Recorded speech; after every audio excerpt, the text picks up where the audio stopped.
कहानी उस विचित्र गांव के सुरम्य दृश्य से शुरू होती है जहां श्री पटेल रहते हैं। सूरज क्षितिज पर उग रहा है और पक्की सड़कों और फूस की छत वाली झोपड़ियों पर गर्म चमक बिखेर रहा है। हम श्री पटेल को उनके साधारण घर, रंग बिरंगे फूलों से सजी एक छोटी सी कुटिया से निकलते हुए देखते हैं। वह मुस्कुराहट के साथ दिन का स्वागत करता है। उसकी आंखें दयालुता से चमकती हैं क्योंकि वह सड़कों पर घूमने वाले आवारा जानवरों को खाना खिलाने के लिए निकलता है। जब वह वहां से गुजरता है तो गांव वाले अभिवादन में सिर हिलाते हैं। अपने प्यारे पड़ोसी को देखकर उनके चेहरे खिल उठते हैं। माया, एक परेशान अतीत वाली युवा लड़की, श्री पटेल के दरवाजे पर आती है। वह डरकर खटखटाने से पहले एक पल के लिए झिझकती है। उसकी आंखें आशंका से भर जाती हैं। श्री पटेल दरवाजा खोलते हैं और गर्मजोशी भरी मुस्कान के साथ उसका अंदर स्वागत करते हैं और उसे अपनी रसोई की मेज पर बैठने की पेशकश करते हैं। माया कुटिया के आरामदायक आंतरिक भाग को आश्चर्य से देखती है। उसका दिल आशा और अपनेपन की एक नई भावना से स्पंदित हो जाता है।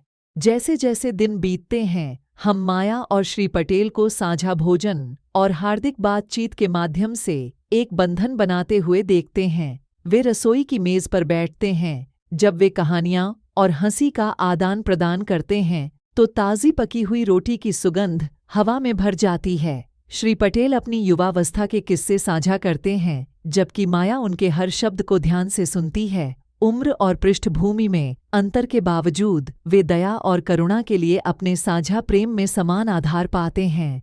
लघुचित्रों की एक श्रृंखला के माध्यम से हम श्री पटेल की देखरेख में माया के परिवर्तन को देखते हैं। हम उसे बगीचे में फूल लगाते हुए देखते हैं। जब वह देखभाल के साथ फूलों की देखभाल करती है तो उसका चेहरा खुशी से चमक उठता है। हम उसे स्थानीय आश्रय स्थल में स्वेच्छा से काम करते हुए देखते हैं। जब वह बीमारों और जरूरतमंदों को सांत्वना देती है तो उसका हृदय करुणा से भर जाता है। हर गुजरते दिन के साथ माया अधिक आत्मविश्वासी और दयालु होती जाती है। उसकी आत्मा श्री पटेल के अटूट समर्थन से उत्साहित होती है।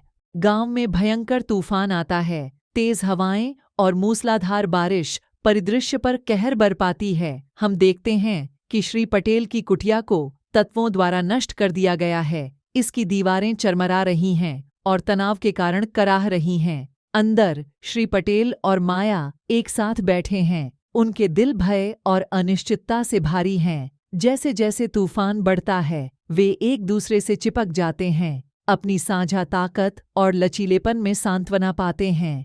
तूफान के बाद हम देखते हैं कि माया हरकत में आ रही है। उसकी आंखें दृढ़ संकल्प से चमक रही हैं। वह श्री पटेल के घर के पुनर्निर्माण में मदद करने के लिए ग्रामीणों को एकजुट करती है, कार्यदल का आयोजन करती है और असीमित ऊर्जा और उत्साह के साथ सामग्री इकट्ठा करती है। रास्ते में असफलताओं और बाधाओं का सामना करने के बावजूद माया ने हार मानने से इनकार कर दिया। उसकी आत्मा आगे आने वाली चुनौतियों से निडर थी। हम दृश्यों का एक संग्रह देखते हैं जिसमें ग्रामीणों को श्री पटेल की कुटिया के पुनर्निर्माण के लिए एक साथ आते हुए दिखाया गया है। वे उद्देश्य और दृढ़ संकल्प की भावना के साथ कंधे से कंधा मिलाकर काम करते हैं, कील ठोंकते हैं और लकड़ी काटते हैं। माया प्रभारी का नेतृत्व करती है। उसकी आस्तीन ऊपर चढ़ जाती है और निर्माण प्रयासों की देखरेख करते समय उसकी भौहें एकाग्रता से झुक जाती हैं।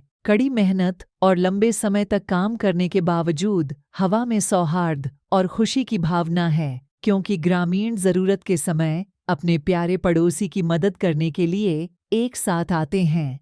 अंततः हम उस क्षण को देखते हैं जब श्री पटेल की कुटिया को उसके पूर्व गौरव पर बहाल किया जाता है। ग्रामीण बाहर इकट्ठा होते हैं। नवनिर्मित घर की प्रशंसा करते हुए उनके चेहरे गर्व से चमकते हैं।